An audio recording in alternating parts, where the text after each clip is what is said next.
Hello বন্ধুরা, আপনি কি জানেন পৃথিবীতে এমন একটি প্রাণী আছে যেটা গাছের থেকেও পুরনো? আপনি জেনে অবাক হবেন। বিজ্ঞানীদের মতে হাঙরের প্রথম পূর্বপুরুষ পৃথিবীতে এসেছে প্রায় 400 মিলিয়ন বছর আগে। তখন পৃথিবীতে বড় বড় গাছই ছিল না।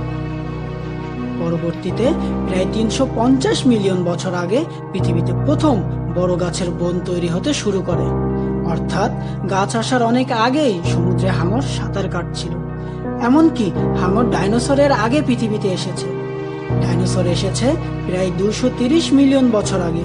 অর্থাৎ হাঙর তাদের থেকেও প্রায় 170 মিলিয়ন বছর পুরনো। ভাবতে পারেন, যখন পৃথিবীতে বড় বড় গাছই ছিল না, তখনও সমুদ্রে হাঙর সাঁতার কেটে বেড়াচ্ছিল। আর আজও সেই প্রাচীন প্রাণীটি আমাদের পৃথিবীতে টিকে আছে। দেখার জন্য ধন্যবাদ।